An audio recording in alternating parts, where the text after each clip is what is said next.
In the autumn of 1888, London's East End was a labyrinth of misery. In the district of Whitechapel, poverty, overcrowding, and vice collided in smog-filled alleys. Thousands of people lived in doss houses, paying pennies for a bed. It was here, amidst the stench of the Thames and the flicker of gaslight, that a shadow began to move, preparing to commit the world's most infamous crimes.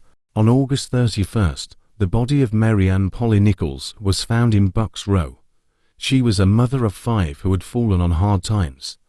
Her throat had been deeply severed, and she had been mutilated with surgical precision. This first canonical murder sent a ripple of fear through the local slums. The police, led by Inspector Aberline, realized they weren't dealing with a common street brawl. The terror escalated on September 8th. Annie Chapman was discovered in the backyard of 29 Hanbury Street. Like Nichols, her throat was cut, but the killer had gone further, removing internal organs with haunting expertise. This suggested the murderer might have medical knowledge. Panic turned into a frenzy. The press began to sensationalize the Whitechapel murderer, selling papers by the thousands.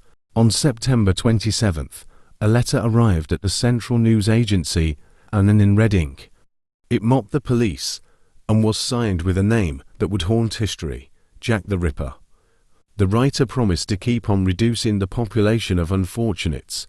Whether the letter was from the killer or a cynical journalist is still debated, but from that moment on, the Phantom had a name. September 30th became known as the double event.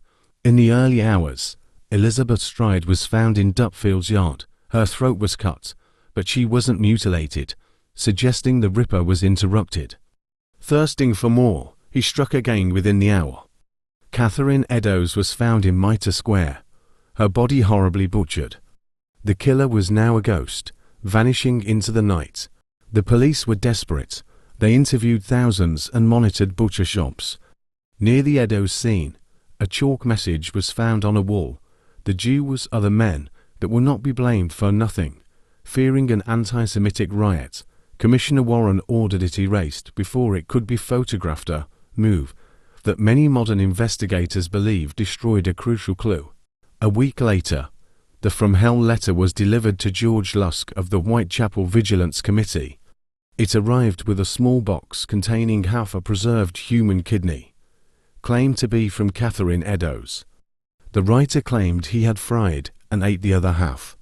The gruesome nature of the delivery solidified the Ripper as a monster of unprecedented depravity. The final and most horrific murder occurred on November 9th. Mary Jane Kelly, the youngest of the victims, was found in her small room at Miller's Court. Unlike the outdoor scenes, the killer had hours of privacy. The room was a slaughterhouse. The level of mutilation was so extreme it was barely recognizable as human. After this total crescendo of violence, the murders abruptly stopped. Theories on his identity are endless. Some suspect Montague John Druitt, a barrister who drowned himself shortly after the final murder. Others point to Surin Kolosowski, a poisoner, or Erin Kosminski, a local barber with mental illness. Even Queen Victoria's grandson, Prince Albert Victor, and the royal physician, Sir William Gull, have been implicated in grand conspiracy theories. The Ripper case changed everything. It forced the public to look at the appalling conditions of the East End, leading to social reforms. It also revolutionized forensic science and criminal profiling. Despite over 130 years of investigation and DNA tests, the file remains open. Jack the Ripper remains the ultimate enigma, a shadow in a top hat, forever lost in the London fog.